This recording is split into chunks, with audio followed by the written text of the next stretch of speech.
अभी रुक करते हैं अमित शाह की प्रेस कॉन्फ्रेंस का, जो कि दिल्ली में चल रही है। उन्होंने भारतीय जनता पार्टी को विजयी बनाया है। भारतीय जनता पार्टी सबसे बड़ा दल बनकर इस चुनाव में बाहर आई है। वोट प्रतिशत की दृष्टि से और सीटों की दृष्टि से भारतीय जनता पार्टी ने अपनी टैली को बहुत इंप्रूव किया है। मैं भारतीय जनता पार्टी के कर्नाटक प्रांत के करोड़ों कार्यकर्ताओं का भी हृदय से धन्यवाद करना चाहता हूं कि इन्होंने भारतीय जनता पार्टी के कार्यकर्ता के नाते चुनाव में घर घर जाकर कर्नाटक की जनता को भारतीय जनता पार्टी का दृष्टिकोण समझाने के लिए बहुत अच्छा काम किया है। इस चुनाव में चुनाव के पहले जब हम 40 सीट प्राप्त किए थे, तो अब 104 सीट के साथ हम सबसे बड़ी पार्टी बनकर उभरे हैं। वोट शेयर की दृष्टि से भी हमारे वोट शेयर में बहुत बड़ी वृद्धि हुई। पूरा चुनाव भारतीय जनता पार्टी का उसका प्रचार का केंद्र बिंदु था।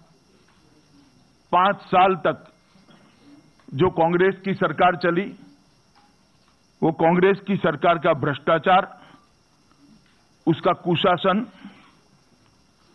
वोट बैंक की पॉलिटिक्स के लिए उन्होंने किया हुआ तुष्टीकरण की पॉलिसी, खराब कानून और व्यवस्था, दलित उत्पीड़न के आंकड़े कर्नाटक की स्थापना के बाद सबसे ऊपर जाना, महिला उत्पीड़न के आंकड़ों को भी जेट गति से उसमें वृद्धि हुई थी और करीब करीब 3,700 किसानों ने ये 5 साल के अंदर आत्महत्या करी और देश भर में सबसे ज्यादा 173% के रेट से किसान आत्महत्या की वृद्धि हुई। मैं मानता हूं ये सारी चीजें एक विफल सरकार की परिचायक है।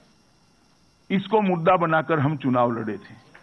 इसके साथ साथ नरेंद्र मोदी सरकार ने देश के लिए जो किया, कर्नाटक के लिए जो किया, कर्नाटक की जनता को जिस प्रकार से कर्नाटक को विकास को गति देने के लिए केंद्र से सहायता करी, कई सारे ढेर सारे प्रोजेक्ट्स दिए, जो आजादी के बाद सबसे ज्यादा धन और आजादी के बाद सबसे ज्यादा प्रोजेक्ट देने का काम भारतीय जनता पार्टी की नरेंद्र मोदी की सरकार ने कर्नाटक के लिए किया।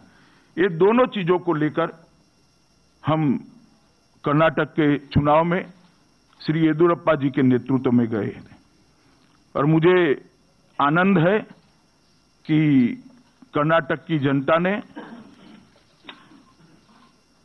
हमें मैंडेट दिया है। ये मैंडेट कांग्रेस के विरुद्ध का है।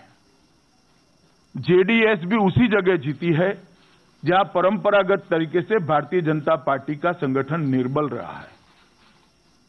जहां जहां भारतीय जनता पार्टी का संगठन मजबूत था, भारतीय जनता पार्टी परंपरागत रूप से मजबूत थी, वहां भारतीय जनता पार्टी जीती है।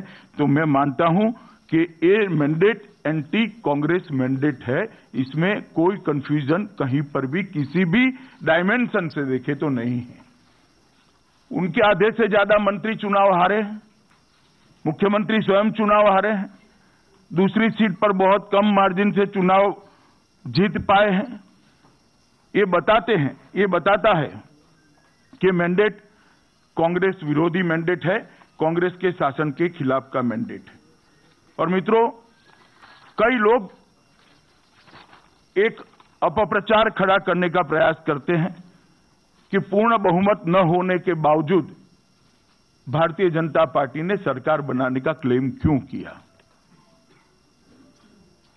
अब मैं कहना चाहता हूं, पूर्ण बहुमत किसी के पास नहीं है, तो क्या फिर से चुनाव कराया जाए?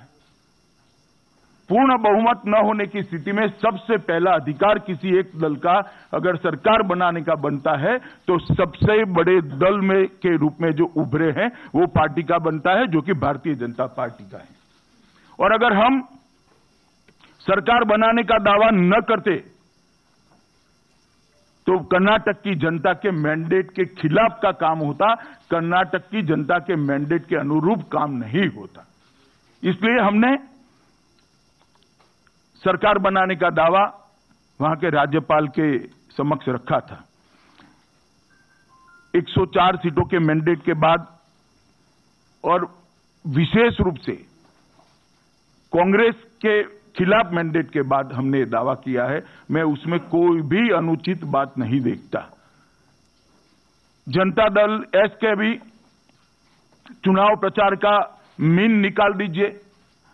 जनता दल एस का पूरा चुनाव प्रचार कांग्रेस के खिलाफ और कांग्रेस की नाकामियों के खिलाफ रहा।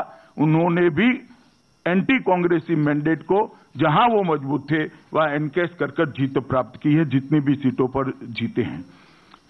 तो परिणाम बहुत स्पष्ट बताते हैं कि जनता ने कांग्रेस को नकारा है और जो कांग्रेस को हरा सकता था वहां पर जनता ने उसको जिताया है। यही कारण है जो दिखाई पड़ने वाले कंफ्यूज मैंडेट का। मगर मैं इसको कंफ्यूज मैंडेट इसलिए नहीं मानता कि मैजिक फिगर से, जादुई आंकड़े से सिर्फ हम 7 सीट दूर रहे। बीजेपी लगभग 13 सीटें नोटा से भी कम मार्जिन से हारी। सिर्फ बेंगलुरु क्षेत्र में 6 सीटें हम नोटा से कम मार्जिन से हारे। ये बताता है कि बीजेपी को मैंडेट देने के लिए जनता ने पूरा प्रयास किया है।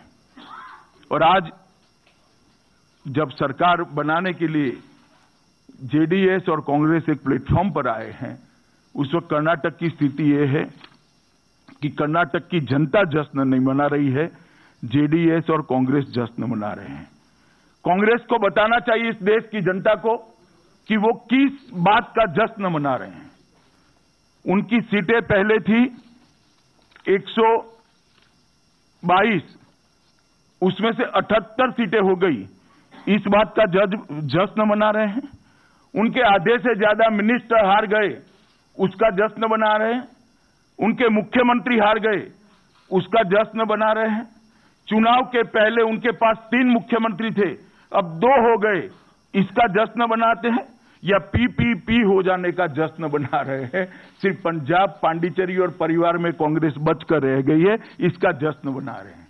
कांग्रेस ने बात देश की जनता के सामने स्पष्ट कर देना चाहिए कि किस चीज का वो जश्न मना रहे हैं। और जेडीएस ने भी स्पष्ट करना चाहिए कि 37 सीट जीतने का आप जश्न मना रहे हो, 80% से ज्यादा सीटों पर जमानत जब्त होने का जश्न मना रहे हो। जेडीएस भी जमानत किस चीज का मना रही है, ये दोनों पार्टियों ने जनता के सामने स्पष्ट करना चाहिए। मित्रों, चुनाव के कुछ समय पहले से ही कांग्रेस ने अपनी करतूतों के आधार पर ये नाप लिया था कि वो चुनाव हारने जा रही है। मैं आज इस प्रेस वार्ता के माध्यम से देश के लोगों को बताना चाहता हूं कि कर्नाटक का चुनाव अपने आप में किस तरह से चला है। कर्नाटक के चुनाव में कांग्रेस ने सारी मर्यादाओं को पार किया। क्षेत्रवाद के मुद्दे बार बार उठाते रहे। कभी भाषा का मुद्दा उठाया, कभी झंडा का मुद्दा उठाया, हिंदू धर्म के विभाजन का मुद्दा उठाया, लिंगायत को स्पेशल स्टेटस देने का मुद्दा उठाया, एसडीपीआई और पीएफआई जैसी घोर देश विरोधी संस्थाओं को साथ में लेकर चुनाव लड़ा। इसके बाद कांग्रेस अध्यक्ष ने स्वयं एसटी/एससी एक्ट को नाबूद कर दिया है, ऐसा चुनाव प्रचार में एक झूठा प्रचार किया। दलितों को भड़काने का प्रचार किया गया। आप कल्पना नहीं कर सकते, इस प्रकार से धनबल का भी उपयोग किया गया। मुख्यमंत्री की स्वयं की कॉन्स्टिट्यूएंसी में इनकम टैक्स किसी कंप्लेन के आधार पर जब रेड करती है तो रेड के अंदर ढेर सारी रकम, ढेर सारा पैसा जब्त किया जाता है और बहुत बड़ी मात्रा में जिससे चुनाव आचार संहिता के हिसाब से 10 चुनाव विधानसभा के लड़े जा सकते हैं। इतना पैसा बांटने का हिसाब किताब जब्त होता है और उनके एक मिनिस्टर पर एफआईआर दर्ज होती है ज्यादा धन रखने के लिए, धन बांटने के लिए। उसके अलावे फेक आईडी कार्ड बनाने की एक मान लो फैक्ट्री ही घर में से पकड़ी जाती है। ढेर सारे कंप्यूटर, ढेर सारे प्रिंटर और नकली मतदाता रजिस्टर करने की लाखों लोगों की सूची पकड़ी जाती है। इसमें भी उनके एक काउंसिलर और एक विधायक के सामने एफआईआर दर्ज चुनाव आयोग को करानी पड़ती है। और अभी अभी मैंने आज सुबह अखबार में देखा कि कचरे के ढेर में से वीवीपैट मशीन भी मिलते हैं। इसके बावजूद भी कांग्रेस कहती है, सीटें घटने के बावजूद भी कांग्रेस कहती है, मुख्यमंत्री के स्वयं चुनाव हारने के बाद भी कांग्रेस कहती है, आधे से ज्यादा मंत्री हारने के बाद भी कांग्रेस कहती है कि हम चुनाव जीते हैं। इन्होंने एक नया तरीका हार में से जीत ढूंढने का बनाया है जो किसी भी दृष्टि से आंकड़े को मैच नहीं करता है।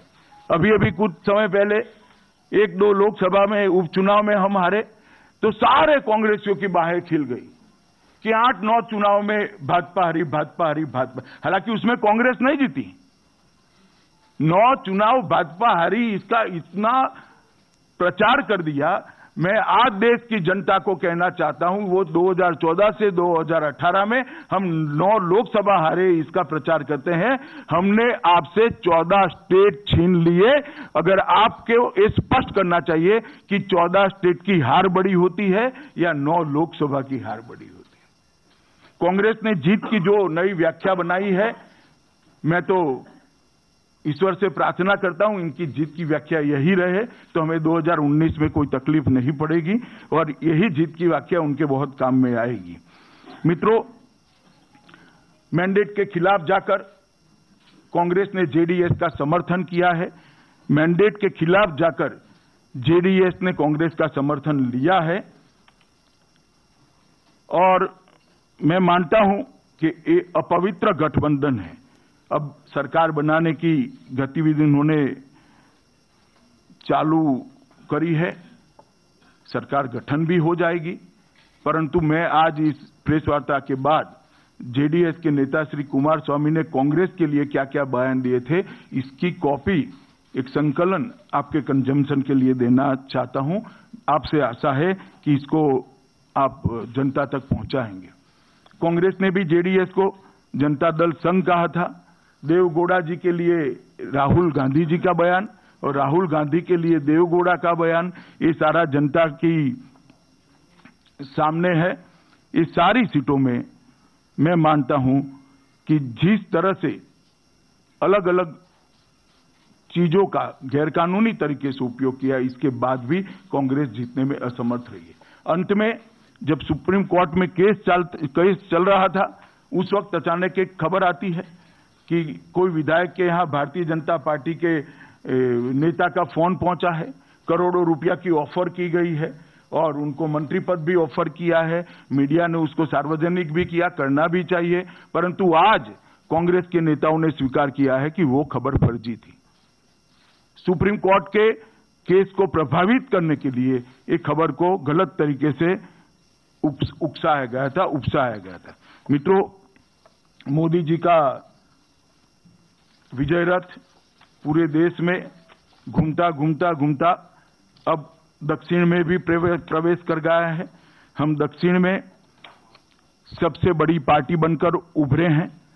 कर्नाटक के अंदर मैजिक फिगर से सिर्फ 7 सीट हम पीछे रहे हैं और जिस प्रकार से पूरे देश की जनता ने मोदी जी की सरकार के सुशासन को अपना मैंडेट दिया, उसी तरह से दक्षिण में कर्नाटक ने भी मोदी जी के सुशासन को मैंडेट दिया है।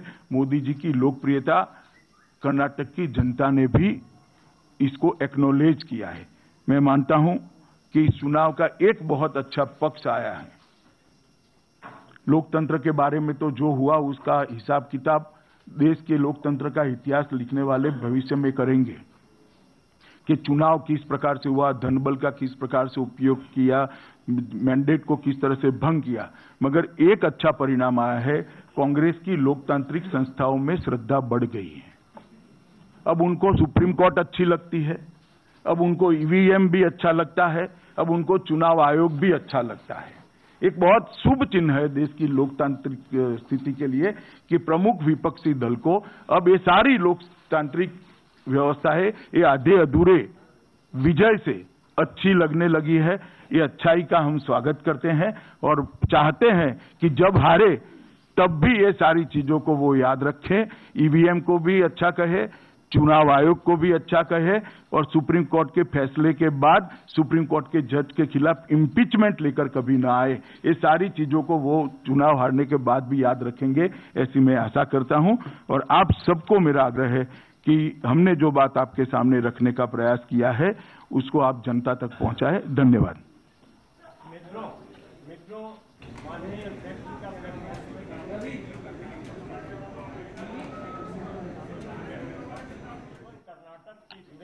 पर ही आप प्रश्न लें। मेरा सादर आग्रह है श्री विनीत जी से। ये माइक जरा फास्ट कराओ भैया, हमेशा ऐसा होता है, माइक फास्ट कराओ। उनका माइक ऑन नहीं है। नहीं, एक सेकंड, मयूख जी नाम बोलेंगे, एक के बाद सबके सवाल लेंगे भैया, चिंता मत करिए। हाँ। विनीत, टीवी 18।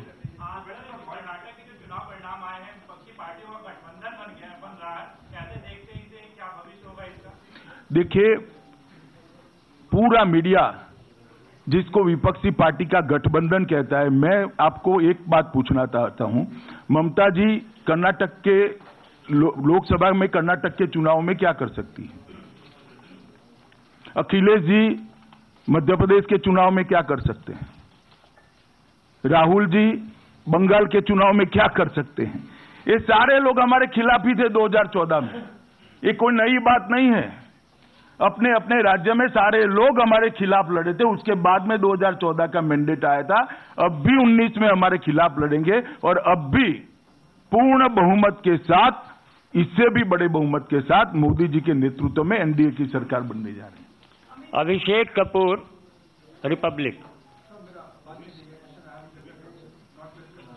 विकास भदौरिया।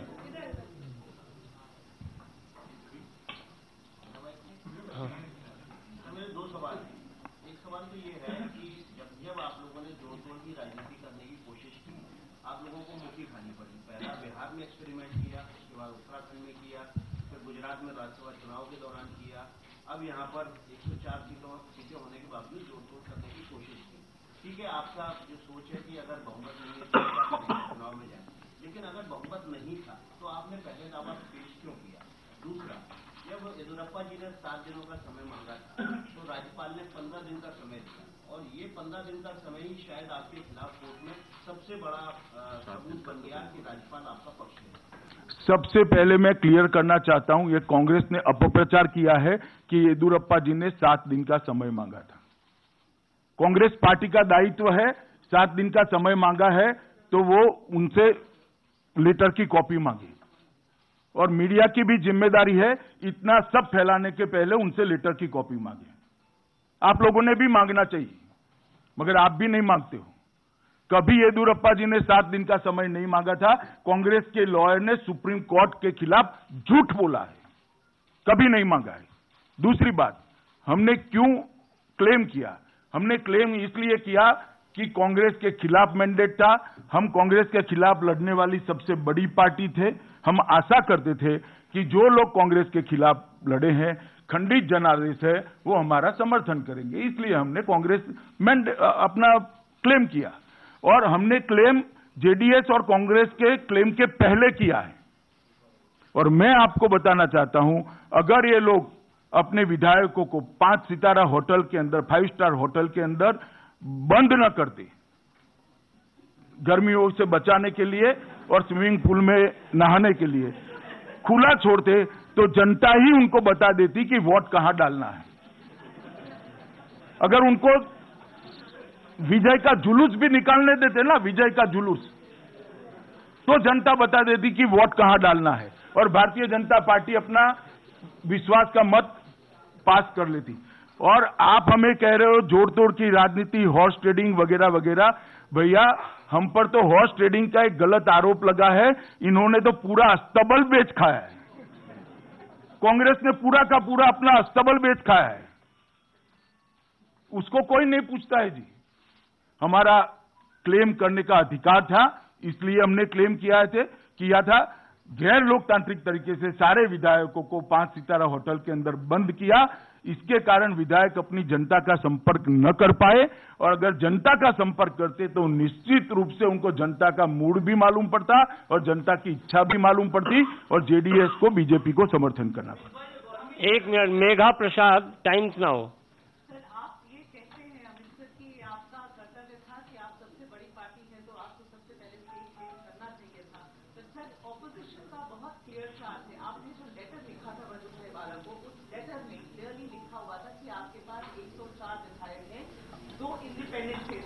आप लोगों ने समय मांगा, ऑपोजिशन कहती है सिर्फ जेडीएस और कांग्रेस को तोड़ने के लिए 7 दिन का समय मांगा। आप उस एग्जैक्ट चार्ज पर क्या कहना चाहते हैं? नहीं, कांग्रेस और जेडीएस को तोड़ने का तो सवाल ही नहीं था, क्योंकि उस वक्त कांग्रेस और जेडीएस ने क्लेम ही नहीं किया था। हमने जब समय मांगा उस वक्त राज्यपाल महोदय के पास कांग्रेस और जेडीएस का कोई समर्थन के पत्र भी नहीं गए थे, कोई क्लेम नहीं। मैं स्थिति को और क्लियर करता हूं।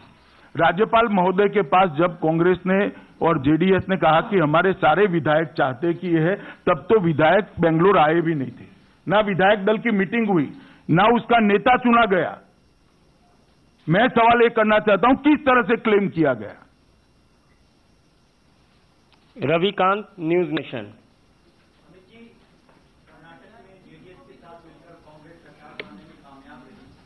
उसके बाद राहुल गांधी ने एक प्रेस कॉन्फ्रेंस की जिसमें आपके ऊपर और प्रधानमंत्री के ऊपर जो टिप्पणी की उन्होंने, राजनीतिक मर्यादा के लिहाज से क्या पूछना? देखिए, मैं शुरू से राहुल जी की टिप्पणियों पर टिप्पणी नहीं करता। समय आएगा तब करेंगे। Lease Matthew. महुआ बुलाएंगे आपको, आप निराश मत हो।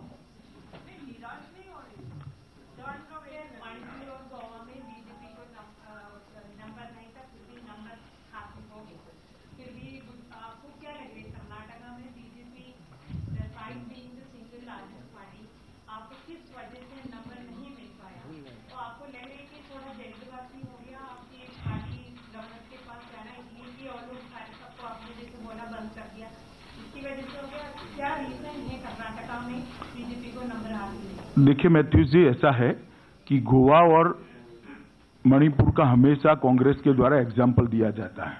मैं ये बात भी आप सबको स्पष्ट करना चाहता हूं कि गोवा और मणिपुर में हमने जब क्लेम किया तब कांग्रेस ने सबसे बड़ी पार्टी के नाते क्लेम नहीं किया था।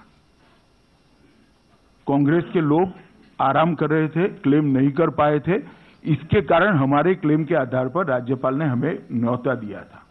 ये बात पहले जनता के दिमाग में कोई कंफ्यूजन नहीं रहना चाहिए, प्रेस के दिमाग में भी कोई कंफ्यूजन नहीं रहना चाहिए। दोनों राज्यों में कांग्रेस ने सबसे बड़े दल ये नाते सरकार रचने का दावा ही नहीं किया था, और इसलिए राज्यपाल के पास और कोई चारा नहीं था। दूसरे नंबर का जो दल है उसको बुलाना पड़ता। दूसरे नंबर का दल दोनों जगह हम थे, हमें न्योता दिया और हमने सफलतापूर्वक बहुमत को पार किया है। जहां तक सफल विफल का सवाल है, इसमें सफल विफल नहीं होता है। राजनीति के अंदर हमने जनता से मैंडेट मांगा था, सबसे बड़ी पार्टी हम थे। हमारा दायित्व था कि जनता के मैंडेट को राज्यपाल महोदय तक और बाकी दलों तक पहुंचाते। बाकी दलों ने तय करना था कि मैंडेट, जनता के मैंडेट को तोड़ना है या अपने नेताओं को मानना है या अपने नेताओं को मैंडेट को मानना है। उन्होंने जोड़ तोड़ की राजनीति को समर्थन किया और जेडीएस और कांग्रेस का अपवित्र गठबंधन बना। मुझे एक बात बताइए, जेडीएस के एक भी भाषण के अंदर कहीं पर भी कांग्रेस के तरफ की बात कर कर उन्होंने प्रचार किया तो वो जरूर समर्थन करते, हमें कोई आपत्ति नहीं थी। सिद्धरामैया सरकार का खिलाफत कर कर ही उन्होंने प्रचार किया, और आज सिद्धरामैया जी का पार्टी और जेडीएस दोनों मिलकर सरकार बना रहे हैं। मारिया शकील और उसके बाद महुआ चटर्जी जी रहेंगे। मारिया शकील। चुनाव के दौरान ना ही प्रधानमंत्री जी ने ना ही आपने कोई हार्श वर्ड यूज किया था जेडीएस के सीएम के अगेंस्ट में। बहुत ही कॉशियसली बोले थे के अगेंस्ट कोई हार्श वर्ड नहीं यूज किया था। तो क्या एक ऑप्शन आप ओपन रख रहे थे जेडीएस के साथ पोस्टपोन सिनेरियो के? ऐसा नहीं है। वर्ड में क्या हार्श और सॉफ्ट होता है जी। हम उनके खिलाफ चुनाव लड़ते, मैक्सिमम जगह पे जेडीएस के प्रत्याशी हमसे चुनाव आ रहे हैं। चुनाव में जब आमने सामने चुनाव लड़ते हैं तो हार्श सॉफ्ट नहीं होता जी, चुनाव होता है। महुआ चटर्जी। अमित जी, ये सिंगल लार्जेस्ट पार्टी होने के नाते जैसे आपने कहा कि अगर क्लियर मैंडेट नहीं भी है तो सबसे ज्यादा मैंडेट कर्नाटका में बीजेपी को था। तो लेकिन बीजेपी तो इस कॉन्टेक्स्ट में बाकी जो लोग बात उठा रहे हैं, कांग्रेस ने स्पेशली इसको एक मुद्दा बना दिया है कि मणिपुर में या गोवा जैसे स्टेट में जहां पर वो सिंगल लार्जेस्ट पार्टी थे लेकिन वो सरकार नहीं बनाए, वहाँ बीजेपी ने सरकार बनाया और आज उनका ही सरकार है। तो इसके आप कैसे इसको बताएंगे? देखिए महुआ जी, समझ गया मैं आपका सवाल। मैंने पहले ही स्पष्ट किया कि गोवा और मणिपुर में दोनों जगह महुआ जी इन्होंने क्लेम ही नहीं किया था। जब सिंगल लार्जेस्ट पार्टी गवर्नर के सामने क्लेम नहीं करती है तो गवर्नर के पास एक ही ऑप्शन बचता है कि जो 2 नंबर की पार्टी है उसको बुलाना। गवर्नर ने हमको बुलाया, हमने जाकर अपना क्लेम किया और बहुमत सिद्ध किया। और कांग्रेस से सारे दावे कर रही है। मेरे पास कांग्रेस का लिस्ट है, मैंडेट के खिलाफ कितनी सरकारें बनाई और कितनी सरकारें तोड़ी। सिर्फ इंदिरा जी के समय के अंदर 50 से ज्यादा बार 356 का उपयोग कर सरकारें तोड़ दी है। 356 का सबसे पहला प्रयोग श्री जवाहरलाल नेहरू ने केरल के अंदर किया था। और एक बहुत अच्छा उदाहरण मैं आपको देना चाहता हूं। आप राहुल गांधी जी को पूछ भी सकते हैं, शायद उन्होंने कांग्रेस का इतिहास नहीं पढ़ा होगा, आप लोग सिखा सकते हैं उनको। गोवा में एक चुनाव हुआ था जिसमें कांग्रेस पार्टी को पूरा प्रचार करने के बाद 0 सीट मिली, एक भी सीट नहीं। और उसके बाद में क्या जादू हुआ कि प्रताप सिंह राणे ने दल बदल करा गोवा गोमांतक पार्टी से और कांग्रेस की सरकार बनी। जिस पार्टी को एक भी एमएलए नहीं चुनकर आया उसकी भी सरकार कांग्रेस ने 5 साल तक चलाई है। सारे कांग्रेसियों ने अपना इतिहास समझना चाहिए और देश को समझाना चाहिए। और हम तो अब समझाने का काम करेंगे ही कि इनको जानिए जरा, क्योंकि वो अपना इतिहास नहीं देखते। मेरे पास एक सूची है, 356 की 50 सरकारें कांग्रेस ने गिराई है। किस मुंह से कांग्रेस लोकतंत्र का बात करती है? जिन्होंने लाखों लोगों को बिना किसी दोष से जेल में डाल दिया, जिन्होंने प्रेस के मुंह पर ताले बंद दिए, जिन्होंने गीत गाने पर आकाशवाणी पर किशोर कुमार के गीत महिलाओं की आवाज में सुने जाते थे, वो कांग्रेस आज लोकतंत्र की दुहाई दे रही है। और आप लोग सुन भी रहे हो, आप लोग पूछते भी नहीं हो। कांग्रेस तो छोड़ो, मुझे तो आपके लिए थोड़ा आश्चर्य हो रहा है। Devendra, India TV.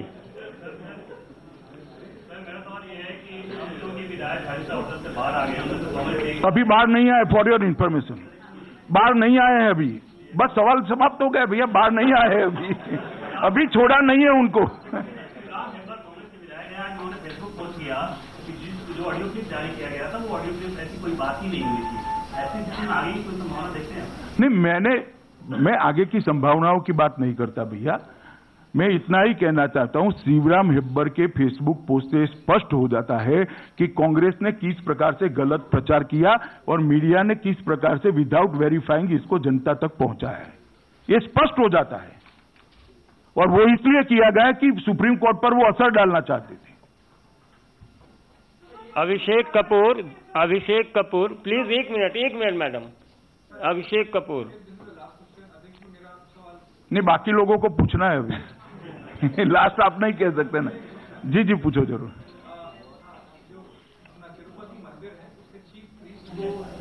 आज कर्नाटक में अभी ये छोड़िए भैया। जेपी यादव। दर्शन कराने के कारण निकाल दिया और कुछ लांछन लगाए। मुझे मालूम नहीं है मामला। आज हम कर्नाटक पे ही बात। जेपी यादव। देखिए, आप बोल रहे हैं कि कर्नाटक का मैंडेट लेकिन इससे पहले आप लोग कर्नाटक में बीजेपी इससे बड़ी सीट पाती है, 110 सीट पाई है, तो इसको कैसे आप इतनी बड़ी मैंडेट मानते हैं? पहले तो इसलिए मानते हैं कि इतना धन बल का प्रयोग उस वक्त नहीं हुआ था। जाति को तोड़ने का ऐसा प्रयास कभी नहीं हुआ था।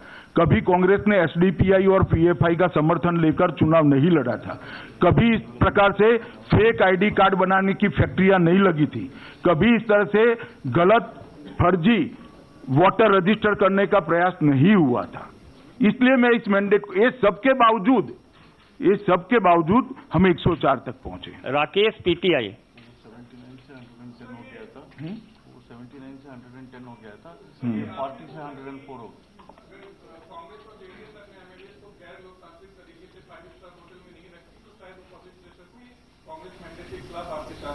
पब्लिक के प्रेशर में नहीं, पब्लिक के उचित एडवाइस से।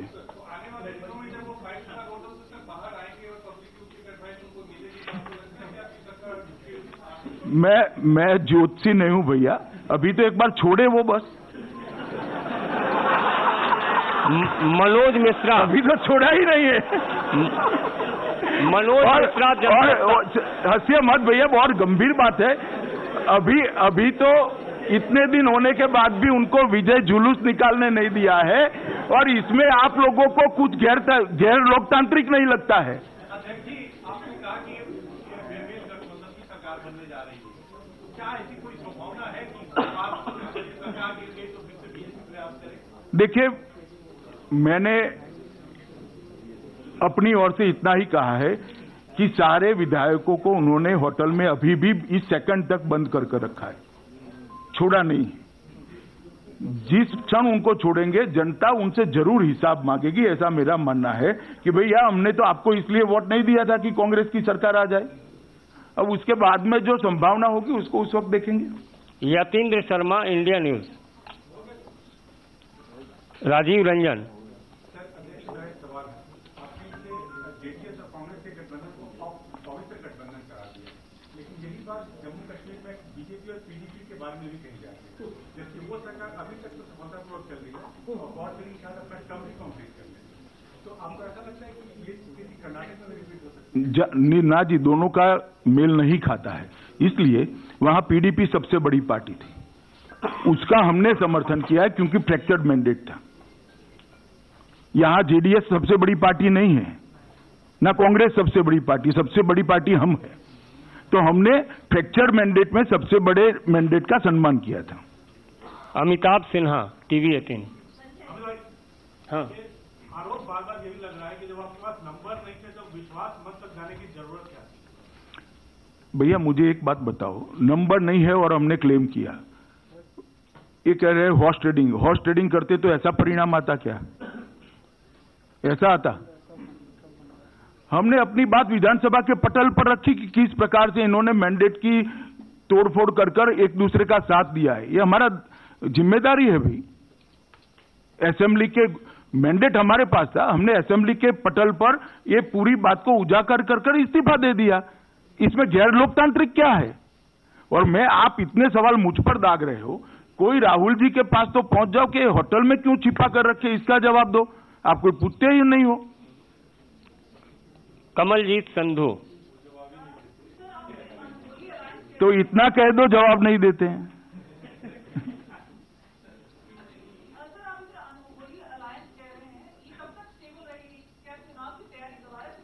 देखिए, कुमार स्वामी जी ज्योतिषी में बहुत मानते हैं। वो कुमार स्वामी जी को पूछो, मैं ज्योतिषी में मानता जरूर हूं, मगर लोकतांत्रिक प्रक्रिया से चलती रहती है।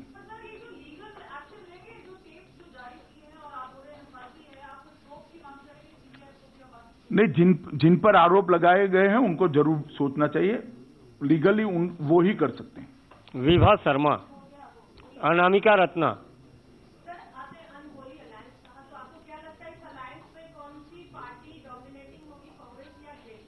कोई नहीं डोमिनेटिंग होगी। दोनों ने जनता के विश्वास को छल के साथ छल किया है। दोनों को जनता को जवाब देना पड़ेगा। सत्ता से डोमिनेशन नहीं आता है जी, लोकतंत्र में जनता के प्यार से डोमिनेशन आता है। रवीश तिवारी।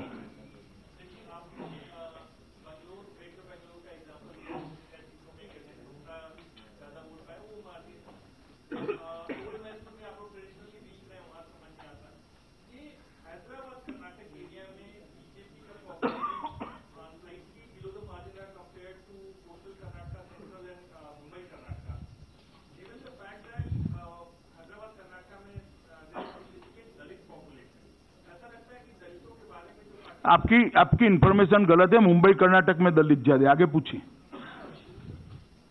आप आंकड़ों को आपकी दृष्टि से शेप देने का काम बंद करिए रवीश जी। ऐसा नहीं है। पहले आप करेक्ट करिए ना आपकी बात को। अब फिर से सवाल पूछिए पूरा। अब सवाल पूरा फिर से पूछो दलित वाला निकाल कर।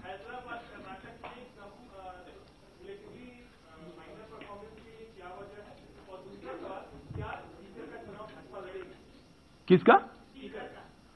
देखिए वो तो वहां का यूनिट तय करेगा स्पीकर का चुनाव हम लड़ेंगे या नहीं लड़ेंगे। जब 5-6 क्षेत्र होते हैं, इसमें कोई एक क्षेत्र तो कम होता ही है। सभी क्षेत्रों में समान नहीं होता। ये तो कोई आर्टिकल की तरह नहीं होता ना, पब्लिक का मैंडेट होता है रवीश बाबू। इसलिए ऊपर नीचे होता ही है। हैदराबाद कर्नाटक के अंदर भी हमने 78% की सीटों में वृद्धि की। अखिलेश शर्मा, एक मिनट। अखिलेश, आज केवल कर्नाटक, मैं एजेंडा आपका समझ रहा हूं। आज सिर्फ कर्नाटक पर बात करें। शीला भट्ट इस पर भी जवाब देंगे। प्लीज, सादर अनुरोध है, आपको आग्रह किया था हमने। जी हो गया। शीला भट्ट,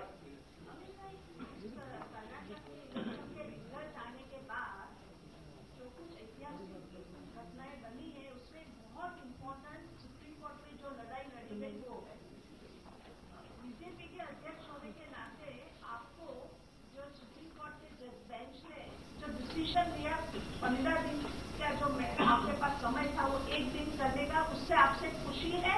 और दूसरा सवाल उसी से जुड़ा हुआ कि क्या आपको लग रहा है कि अगर 15 दिन होते तो शायद आपकी सरकार होती? देखिए, खुशी गम का इसलिए सवाल नहीं होता है। सुप्रीम कोर्ट का निर्णय, हम कांग्रेस पार्टी नहीं है, भारतीय जनता पार्टी हमेशा सुप्रीम कोर्ट के फैसलों का सम्मान करती है। हम इसके बाद इम्पीचमेंट लेकर नहीं जाएंगे, तो हम हमेशा सम्मान करते हैं। इसमें खुशी गम का सवाल नहीं होता है। सुप्रीम कोर्ट का फैसला मानने के लिए होता है, सम्मान करने के लिए होता है, और हमने इसका सम्मान किया है, एक बात। और 15 दिन का जहां तक सवाल है, मैं ऐसा निश्चित मानता हूं, अगर ये विधायकों को अपने अपने क्षेत्र में जाने दिया होता तो विधायकों की मंशा ऐसी नहीं होती। लखेरा जी, दूसरी पार्टियों में कहा जाता है कि आप रेगिस्तान में हरियाली कुआ देते हैं। अब विधायक जो है सरकार बनने के बाद बाहर जरूर आएंगे, तो आप कब फिर कर्नाटक पर जाएंगे? नहीं, मेरा कर्नाटक जाने का सवाल नहीं। जब भी कोई कार्यक्रम होगा तब जरूर जाऊंगा। कर्नाटक ना जाने का कोई पाबंदी ऐसे देश में मुझ पर नहीं लगा सकता। राम नारायण श्रीवास्तव,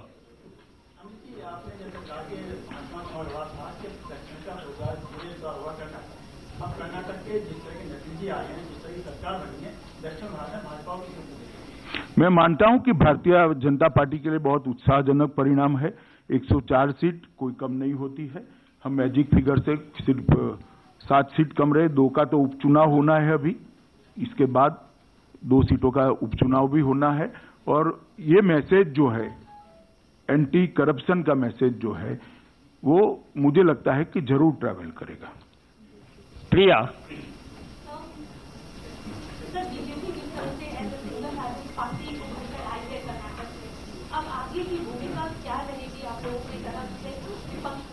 देखिए, हम अभी तो जो सरकार बनेगी इसमें रचनात्मक विपक्ष की भूमिका निभाएंगे। एक मिनट। प्रज्ञा,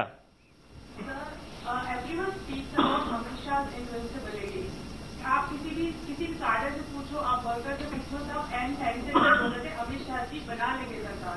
तो ये नहीं कहते येदियुरप्पा जी सरकार बना लेंगे, सब कहते थे कि अमित शाह जी सरकार बनाएंगे। तो क्या हुआ sir? And what do you think that this will have an bearing on the invincibility candidate? देखिए, मैं तो दिल्ली में था पूरा समय, कर्नाटक गया ही नहीं। और दूसरी बात, ये सारी चीजें मीडिया में, वर्कर्स में चलती रहती है। भारतीय जनता पार्टी हमेशा से चुनाव के मैदान में चुनाव लड़कर जीतना के सिद्धांत के आधार पर जाती है, और इसी तरह से हम इतने आगे बढ़े हैं। रविंद्र, जी न्यूज।